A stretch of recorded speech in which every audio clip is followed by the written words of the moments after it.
man. You just take care of yourselves. The hostages will come back. They're all coming back on Monday. All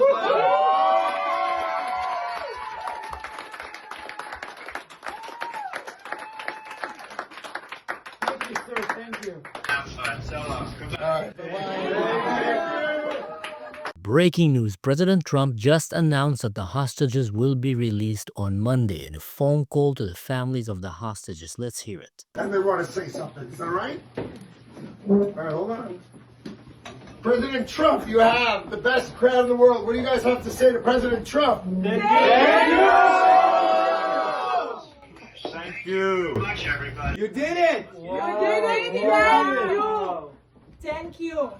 This is amazing. Mr. President, we believe in you.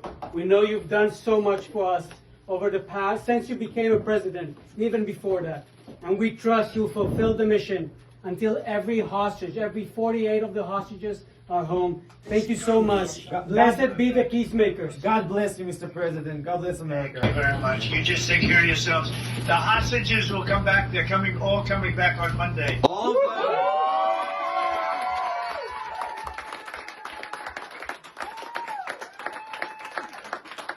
Thank you, sir. Thank you. Have fun. So long. All right.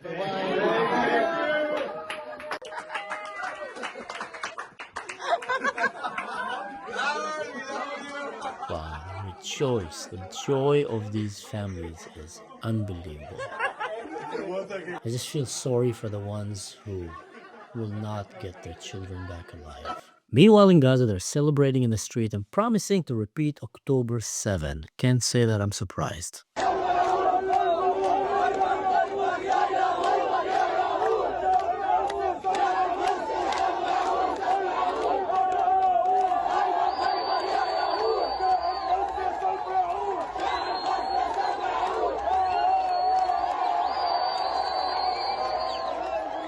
Haybar, ya Yahud, we're gonna finish you, O Jews. Whenever you hear Muslims chanting Haybar, it is clearly a call to murder the Jews and, call for violence. So don't be fooled. But it's not over. We still have this dimwit with his friends celebrating their victory over the IDF.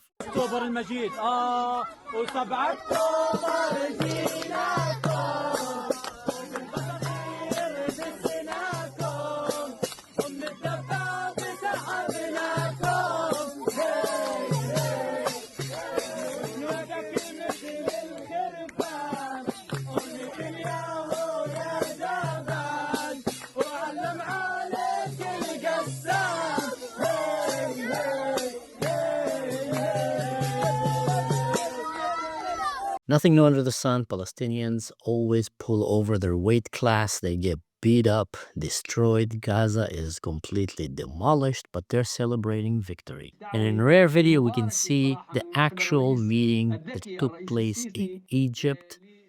It's crazy that Trump managed to bring all these people together. One of them, a Hamas leader, Khalil al-Hayya, who have just survived about a month ago an attempted assassination by Israel on him, is sitting in the same table with the Israeli delegation.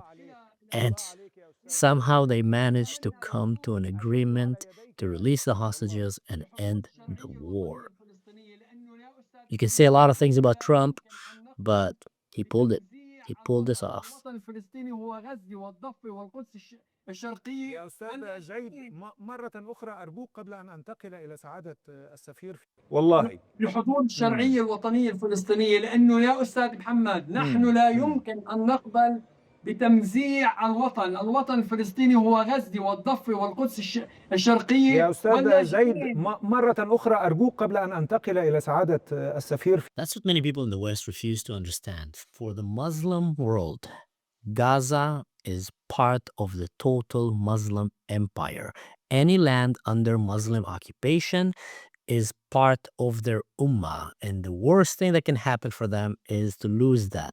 And that is why I think Trump and Bibi Netanyahu pulled that negotiation stunt, trick you can call it, that they're going to go and conquer all of Gaza and deport all of them. When they heard that they're going to actually lose land, their hands were twisted behind their back and they started pressuring Hamas, surrender, give back the hostages.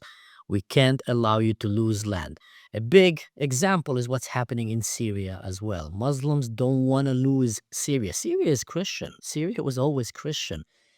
It- as a matter of fact, no Muslim country is actually Muslim except from Saudi Arabia. That's where the Arabs started, and anything else was conquered by force, by violence, enslaved, murdered, and forced to convert to Islam. And they want to keep it that way. And not only they want to actually expand. That's why they send you all the garbage that they have in their society to your society to bring the West down from the inside so later on they can come and take it. And they count on, you know who they count on?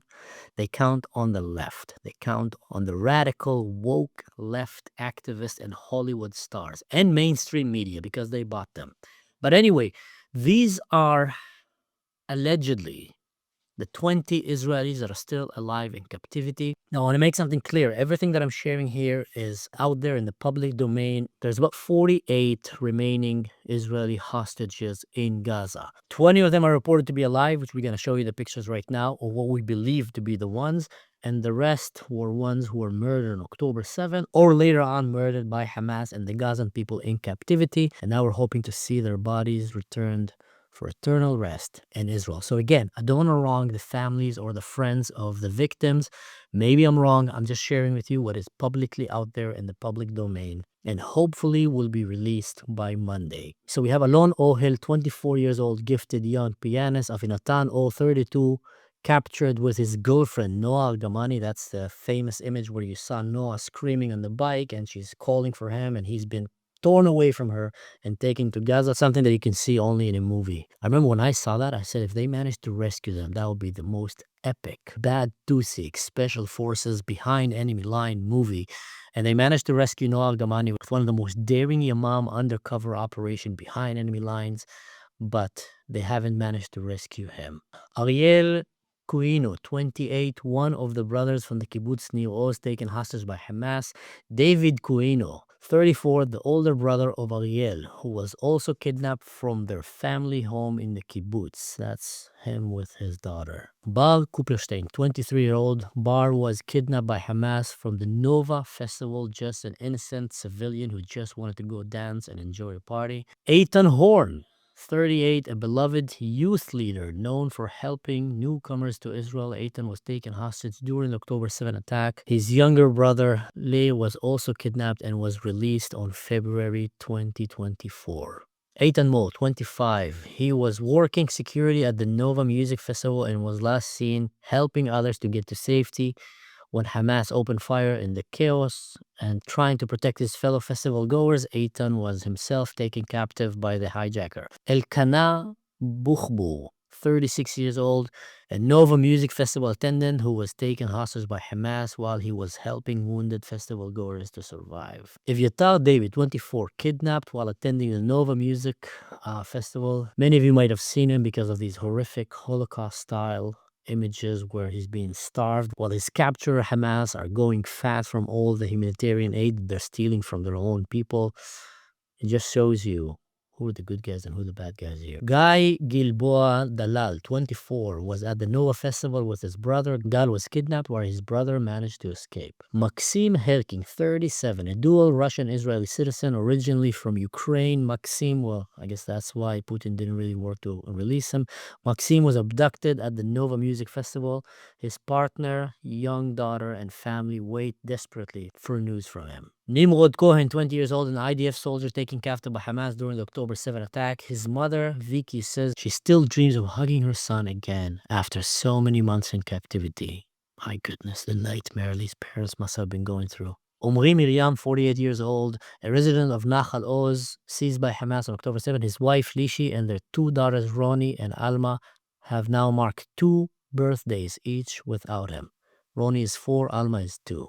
Ron Barlevsky, 21 years old, working as security guard at the Nova Festival. Ron stayed behind to help others when Hamas attacked. He was taken hostage. Segev Khalfon, 27 years old, a young man who worked in a bakery. and studied finance. Segev was taken hostage at the Nova Festival. His family worries deeply, noting that he struggled with anxiety even before his kidnapping. What a nightmare. Imagine someone that is suffering from anxiety, and to topple that off, you put him in a underground dungeon with a bunch of pervert radical jihadist terrorists. Yosef Chaim Ochana, 24 years old. Yosef Chaim was celebrating the Noah Festival before leaving for a pilot training course in the US. He was among those who tried to help others during the onslaught and was abducted in the chaos. Matan Angeres, 22 years old, an IDF soldier who severely wounded and abducted from his tank at the Nahal Oz base during Hamas assault. His mother Anat has